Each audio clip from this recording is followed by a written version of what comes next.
રામ રામ દોસ્તો. જલારામ ભગવાન અને ગુણાતીતાનંદ સ્વામી એ પણ ભગવાન, આ બંને એમના સમયમાં એક ભગવાધારી સંત હતા, એક ગૃહસ્થ જીવનના સંત હતા લોકોના મતે. આજે તો બંને ભગવાન છે અને બહુ ઉચ્ચ કક્ષાએ એ તો પહોંચી ગયા છે. ગુણાતીતાનંદ સ્વામી અને જલારામ બાપા. મારી ગાડી પર, મારી ફોર વ્હીલ છે ઇકો, એમાં આગળ લખ્યું છે જય જલારામ. ડ્રાઈવરની ઉપર મોટી જોઈએ ને જે જગ્યા એમાં લખે છે ને બધા, તો એમાં જય જલારામ લખેલું છે. અને બેક સાઈડ પર મારી કાચમાં અક્ષરદેરી બનેલી છે. એ ગુણાતીતાનંદ સ્વામીનું પ્રતીક છે. કેવી રીતે? તો ત્યાં ગોંડલમાં એમનો છેલ્લે અગ્નિ સંસ્કાર કરેલો ને, એ જગ્યા ઉપર ત્યાંના મહારાજાના પરિવારે એક દેરી બનાવેલી, એને કહેવાય છે અક્ષર દેરી. ગુણાતીતાનંદ સ્વામી એ રાજ પરિવારના ગુરુ હતા અને ભગવત સિંહજી જે હતા એમના પણ વર્તમાન ધરાવનારા ગુણાતીતાનંદ સ્વામી જ હતા. તો એમનો તો અપરંપાર મહિમા છે બંનેનો. ભગવાન જલારામ બાપાને તો સંત કહે ને એ જ અપમાન છે. એનાથી મોટું કયું અપમાન છે દોસ્તો? એ વખતે લોકોના માટે એ સંત હશે, એ વખતના લોકો ઓળખી નહીં શક્યા હોય કે પછી આજે તો આપણને ખબર છે ને કે આ તો વ્યક્તિત્વ માણસના દેહમાં ભગવાન હતું અને એમણે ઘણી સારી સેવા કરી અને આપણને બતાવ્યું કે આવી રીતે સંતોની સેવા કરવાની. એમાં કંઈ જ નવું નથી. એમના જે જલારામ બાપાના ભક્તો દ્વારા લખાયેલા સાહિત્યમાં આ પ્રસંગ લખેલો છે. એ પ્રસંગ પેલા સ્વામી બોલ્યા, આમાં શું કંઈ ખોટું થઈ ગયું છે? મને તો સમજાતું જ નથી આમાં શું ખોટું છે. એ ગુણાતીતાનંદ સ્વામી રિલેટેડ પ્રસંગ જલારામ મંદિર છે બેંગ્લોરમાં, ત્યાં પણ દિવાલ ઉપર આખો 3Dમાં કંડરાયેલો છે, 3Dમાં બનાવેલો છે દોસ્તો. અને આ જ રીતે એકબીજાના સ્વામિનારાયણ જલારામના ભક્તો બધાનો એ સદભાવના છે. મને તો અત્યાર સુધી ખબર નથી કે આ ફલાણા સમાજના છે જલારામ બાપા. બોલો, મને નથી ખબર, હું તો ભોળો માણસ. પણ હવે આ લોકો જે એના ગુંડાઓ, અસામાજિક તત્વો, ગિરિયા જેવા જે હદે જલારામ બાપાને ડાઘ લગાડવાની કોશિશ કરી રહ્યા છે ને, એ જોઈને વ્યથિત થઈ ગયો કે કદાચ કાલે ઉઠીને આ ગુંડાઓ મને તો નહીં કહે ને કે તે તારી ગાડી પર હું કામ અમારા બાપાનું નામ લખ્યું. આવી મને તો આમ ડર આવી ગયો મારામાં તો હવે હું કરું? તમે લોકો કહેજો તો તમે કહેશો તો હું કાઢી દઈશ. બાકી આપણને એવું કંઈ છે જ નહીં. આપણે તો જલારામ બાપા પ્રત્યે પણ એટલો જ સદભાવ છે, ગુણાતીતાનંદ સ્વામી પ્રત્યે પણ છે. ગુણાતીતાનંદ સ્વામીનો સ્વભાવ હતો કે એમનું કંઈ પણ કોઈ સારું એમના માટે કરે ને તો એમને આશીર્વાદ આપતા હતા. અને કોઈ પણ સારા સંતો હોય ને તો એ જ હોય, બધાને આશીર્વાદ આપતા હોય. એમના માટે જે પણ થોડું ઘણું કોઈ કામ કરે તો આશીર્વાદ આપે. એવું તો પહેલી વાર થોડું છે કે જલારામ બાપાને જ આશીર્વાદ આપેલા હતા અને એમને કીર્તિ યશ વધે એના માટે આશીર્વાદ આપ્યા. તો સંતો શું આવાના આશીર્વાદ આપે એમ છે? બાજારો મીડિયાને શું કરાવવું છે કે સંતો આશીર્વાદ આવા નહીં આપવાના અમારા જલારામ બાપાને? અરે ભાઈ, એ બેની કોઈ પ્રોબ્લેમ નથી, તો તમે બધા શું કામ છાતી કૂટો છો? મને તો એ નથી સમજાતું.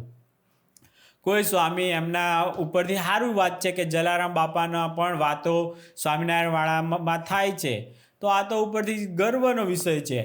અને એવું કંઈ ખોટું બોલી જ નથી ગયા તો પણ એ સ્વામીએ માફી માગી લીધી. તો શું હોય ભાઈ, એનાથી ભૂલ થઈ હોય એવું તમને લાગતું હોય તો એણે માફી માગી લીધી, તો માફ કરવાનું હોય. હવે સંતો પણ આ ગુંડાઓ જે ઘૂસી જાય ને ગિરિયા જેવો, એ તો ઓલરેડી ગાંડો થઈ ગયો. તો જુનાગઢમાં મહેશગીરીજી મહારાજ ઉપર કેટલા એણે કાદવ કીચડ નાખ્યા, તો એને પરચો તો મળી ગયો. એનો હગ્ગો છોકરાને ઊભો રાખ્યો ને એ હારી ગયો. બોલો, એટલે છે ને આ ઓલરેડી ગાંડો તો હતો, હવે હડકાયો થયો. આ એનો છોકરો હાર્યો ને પછી તો એ હડકાયો થયો. હવે તો ડબલ એ ગાંડો હડકાયો, બે હડકવાય ઉપરેલો છે ને પાછો ઓલરેડી ગાંડો તો હતો. એટલે કેવું કરે એ, એવું અત્યારે ગીરીઓ કરે છે મીડિયામાં બેઠો બેઠો. અને પાછો એક નવો જોકર કૂદી પડ્યો છે, એક પુરુષોત્તમ નામનો. ખબર જ હશે, એ હરામખોર માટે મેં વિડીયો બનાવેલી સપોર્ટમાં કે માફી માગે છે, 4-5 વખત માફી માગી એણે. તો મને એમ થયું કે હવે ક્ષત્રિય સમાજે આને માફ કરી દેવો જોઈએ. એવું વિનંતીવાળો, ક્ષત્રિય સમાજને વિનંતીવાળો મેં એક વિડીયો બનાવેલો હતો. એમાંય મારે ગાળો ખાવી પડી ક્ષત્રિય સમાજની કે આને તો ના માફ કરાય ને એવું બધું. પણ એ રૂપાલા જે છે એને શું કામ આમાં કૂદવાની જરૂર જ હતી, મને એ પણ નહીં સમજાતું. એ અત્યારે નવરો કરી નાખ્યો છે, એને ટિકિટ નથી મળવાની ને એને ટિકિટ અપાવડાવી. હવે તો એને હાવ હવે પાર્ટીમાં એનું કોઈ વેલ્યુ જ નથી ને, એટલે હવે આવા બધા ધાર્મિક વિવાદ ના હોય એમાં પણ વિવાદ કરવા આવી ગયો છે આ લોકો. આવા હરામખોર નેતાઓના કારણે આખી જ હિન્દુ ધર્મની બધાની ગુજરાતની આખી બદનામી કરે છે બેઠા બેઠા બધા. પણ કાંઈ વાંધો નહીં, આમાં તો મારે તો બંને સાથે લેવા દેવા છે, જલારામ બાપા હાથે બી અને અક્ષરદેરી ગુણાતીતાનંદ સ્વામી માટે બી. એટલે મારે તો બોલવું પડ્યું. ગુણાતીતાનંદ સ્વામીએ કેટલા, એક બાઉદ્દીન કઠિયારો હતો, લાકડાનો ભારો વેચતો હતો. એણે છે ને મફત એક વખત વિચરણમાં હશે અને રાત પડ્યો છે તો સંઘને છે ને, એમાં સંઘમાં ગુણાતીતાનંદ સ્વામી હતા, એમને લાકડાનો ભારો એમની ઠંડી કે તાપણું કરવા માટે આપ્યો હતો. તો ગુણાતીતાનંદ સ્વામીએ એને આશીર્વાદ આપ્યા કે જેમ તે મારી ઠંડી ઉડાડી એમ ભગવાન તારી ગરીબી ઉડાડશે. તો એ વ્યક્તિ જુનાગઢનો નવાબ બન્યો. બોલો, એક સામાન્ય લાકડાની ભારીવાળો જુનાગઢનો નવાબ બની ગયો. એના નામે અત્યારે બાઉદ્દીન કોલેજ કરીને પણ જુનાગઢમાં છે. બોલો, તો આ તો સંત છે ભાઈ. એ સંત માટે તમે કાંઈક કરો તો આશીર્વાદ ના આપે તો શું આપે? શ્રાપ આપે તમને. અને એ જ વસ્તુ આશીર્વાદ લેવાનું તો જલારામ બાપાએ શીખવ્યું છે. તો એ જ વસ્તુથી હવે આ લોકોને શ્રાપ લેવાના રસ્તે લઈ જવા, હાઈ લોકોની લેવાવાળો રસ્તો લેવો છે.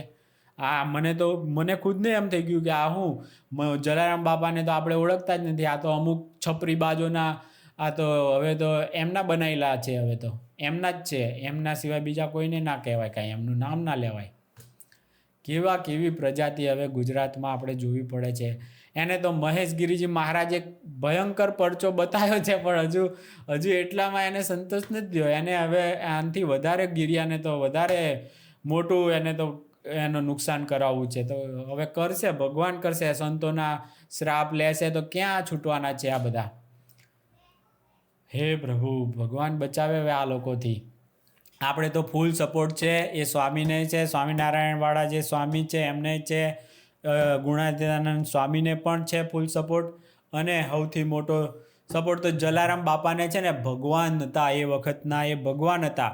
અત્યારે બાજારું મીડિયા એમને સંત કહે ને, એ જ સૌથી મોટું અપમાન છે બાજારું મીડિયા દ્વારા.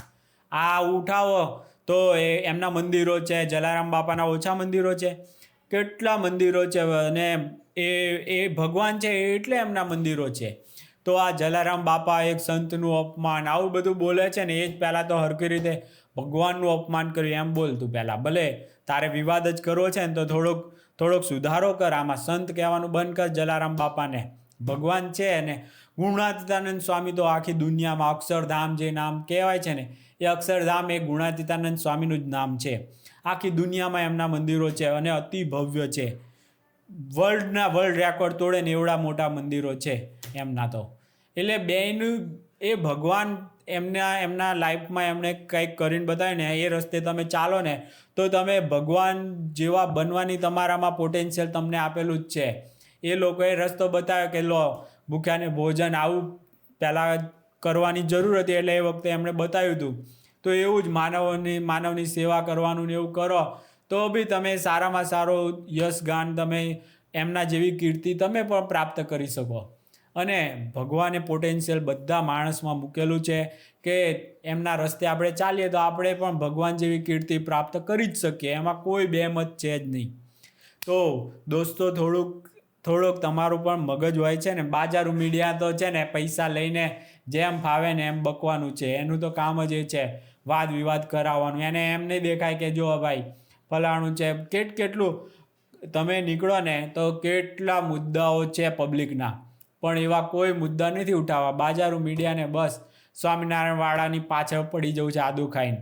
ત્યાં એને રૂપિયા કમાઈ લેવા છે, પણ રૂપિયા કાંઈ સ્વામિનારાયણવાળા એક રૂપિયો આપતા નહીં. આ બધા હરામખોરો છે બાજારું મીડિયાને. તમે એ પાપમાં પૈસા આપશો. તમે ગમે બાજારું મીડિયાને એક રૂપિયો એડવર્ટાઇઝનો તમે આપતા હોય ને તો ચેતી જજો. સ્વામિનારાયણના ભક્તોને તો ખાસ વિનંતી છે, તમારા જે પણ ઉદ્યોગ ધંધા હોય એમાં એડવર્ટાઇઝનો એક પણ રૂપિયો આ બાજારું મીડિયાને જતો હોય ને તો એ તમારા એ જ કુહાડી તમને તમે હાથો બનો છો એ કુહાડીનો. અને એ પછી તમારા જ ચાંટ્યા, તમારા જ દળ ને તમારા જ ધર્મને, તમારા જ હિન્દુ ધર્મને આખું કુહાડા મારે છે. આને તો કોઈ હિન્દુએ 1 રૂપિયાની એડવર્ટાઇઝ ના અપાય. એના લીધે તો આટલે બધા કૂદાકૂદ કરે છે. ભગવાન બચાવે આ બાજારું મીડિયાથી, અને એની સામેની આપણી લડાઈ ચાલુ જ છે ને ચાલુ રહેવાની. મારો તો ફરજ હતું, મારી ગાડી ઉપર જલારામ બાપાનું એ નામ લખેલું છે ને ગુણાતીતાનંદ સ્વામીનું એ લખેલું છે. હવે આ લોકો તમારે જો તમારા સમાજના જ રાખવા હોય તો હું તો પટેલ સમાજનો છું, તો હું થોડા તમારા સમાજના કોઈ વ્યક્તિનું નામ રાખવાનો હતો. પણ આપણે સમજીએ કે એક સારા માણસ છે, આપણા ગુજરાતના છે, આટલા મહાન એક સંત તરીકે ત્યારે ઓળખાતા, અત્યારે તો ભગવાન જ કહેવાય જલારામ બાપા. એમના મંદિરો છે અને એમના જેવી સજ્જનતા, એમના જેવા કાર્યો કરતા આપણામાં માનવતા આવે ને, એના માટે તો એમનું નામ એટલે શું છે, એમના રસ્તે ચાલવાનું છે, એમના સારા કાર્યો આપણે યાદ રાખવાના છે. એટલા માટે આ બધું છે તંત્ર. પણ બાજારું મીડિયા બધાનું નામ એવું બદનામ કરી નાખશે ને તો ઉબાઈ જાય. સ્વામિનારાયણ વાળાનો તો 1 કિલોએ હલાવીએ કે એમ છે નહીં. એમના તો પાતાળે પાયા છે. એમનો એક ભગત કોઈ એમ કહેતો હોય કે મેં હવે આ જલારામ બાપા વિવાદમાં મેં બંધ કરી નાખ્યું, એવું કંઈ બનવાનું નથી. કારણ કે એને ખબર છે કે શું હકીકત છે. જલારામ બાપાના ભક્તોને પણ ખબર છે કે શું હકીકત છે. એમની જ ચોપડીઓમાં લખેલો પ્રસંગ છે. એમાં કોઈ એમની ઘરની વાતો કરતા હોય એવું બી નથી. હમણાંનો જ છે, 200 વર્ષનું જ છે. એટલે બધાને ખબર છે, ત્યાંના વીરપુર બધે જુનાગઢ સુધી બધા સ્વામિનારાયણના ભક્તોને પણ ખબર છે કે જલારામ બાપા હાથે ગુણાતીતાનંદ સ્વામીના કેવા રિલેશન હતા. તો આમાં કંઈ ખોટું શું છે? આમાં વિવાદિત જેવું કંઈ છે નહીં. છતાં પણ કેટલો ભયંકર બવંડર આ લોકો ઊભો કરે છે ને, એ ઉપરથી જે સમજુ માણસ છે ને એને ખબર પડશે. બાકી જેને સમજવું જ નથી, કે જે બાજારું મીડિયાના સપોર્ટરો છે, એ લોકોને આપણે સમજાવવાની આપણે જરૂર બી નથી. આપણે તો આપણો પક્ષ, મારે તો ખાલી હું ગુણાતીતાનંદ સ્વામીના પક્ષમાં છું ને સ્વામીના પક્ષમાં છું એમ સમજી લો તમે. બસ જેને એમ લાગતો એમ મેં જલારામ બાપાનો હું વિરોધી છું તો એમ રાખો ને તમે મને કહેજો તમે કોમેન્ટમાં મારી ગાડી પર રાખું કે ના રાખું. અને તમારે જે ગાળો દેવાવાળાને તો મેં ઘણા બધાને જોયા કે બિચારા સાચો પક્ષ મૂકે, બધો સાબિતી હાથે કે જો આ જલારામ બાપાના પરચાની આ બુક છે, એમાં આ પ્રસંગ લખેલો છે. જલારામ બાપાનું આ બેંગ્લોરમાં મંદિર છે, એની દિવાલો ઉપર આ લગાયેલું છે 3Dમાં લગાયેલું છે આખું. અને લખેલો છે પ્રસંગ બી ગુજરાતીમાં વાંચાય એવો. તો પછી આનાથી વધારે સાબિતીઓ શું જોઈએ? પણ જેને વિવાદ કરવો છે તો કરો. આમાં તો હલકી કોની થશે? જલારામ બાપાનું બદનામ તમે કરો છો. તમે એને એક સમાજ પૂરતા, મને નથી ખબર, હવે ખબર પડી ગઈ કે આ તો લોહાણા સમાજના કે રઘુવંશી સમાજ કે એના જ છે. કારણ કે એ અસામાજિક તત્વો આખા છે ને જલારામ બાપાને હાઈજેક કરવાની કોશિશ કરે છે. હવે સાચા જલારામ ભક્તોએ બહાર આવી અને કહેવું જોઈએ કે આ કોઈ 2 સમાજનાનું ને એનું જ કાંઈ આમાં છે જ નહીં. એ લોકોને તમે અરીસો બતાવો કે તમે છો કોણ? ઘડીકમાં એ ગીરીઓ તો ઘડીકમાં જુનાગઢના વિવાદમાં પહોંચી જાય, ઘડીકમાં ગમે વિવાદમાં બધામાં ગીરીઓ પહોંચી જ જાય છે ગાંડો. તો એ ગાંડો મહેશગીરીજીએ મહારાજે સાચું કીધું છે કે આ હાવ ગાંડો પાગલ છે એ ગીર્યું. અને એને તો છે ને આપણે ખોટો માથે ચડાવીને બેઠા છે. બાજારું મીડિયા તો એ બેની તો અંદર, એ બાજારું મીડિયાનો તો આશિક હોય ને, બધા બંનેનું ઈલું ચાલતું હોય એટલે એ લોકો તો ચલાવે. પણ લોકો બિચારા ભોળા હોય એ લોકો પણ આમાં તો એ થઈ જાય નહીં. એના માટે આપણે વિડીયો બનાવ્યો છે. એને પછી સાચું સમજવું હોય તો સમજશે, ના સમજે તો ખોટું ભલે ને સમજતા. જે ખોટું સમજશે ને ખોટા રસ્તે જશે, આશીર્વાદ નહીં આપે આ સંતો તો હું હાઈ લેશો લોકોની, એવા રસ્તો પકડશો તો તમારી શું દશા થવાની છે? અને જલારામ બાપાની જેમ આશીર્વાદવાળો રસ્તો લેશો તો કીર્તિ, યશ, જશ બધું મળવાનું છે. આટલો સિમ્પલ છે, પણ કેવો ભયંકર વિવાદ પેદા કરી નાખ્યો. ભગવાન બચાવે બાજારું મીડિયાથી, એ તો આપણે હંમેશા કહેતા જ છીએ ને કહીશું. જય જલારામ, જય સ્વામિનારાયણ ને રામ રામ.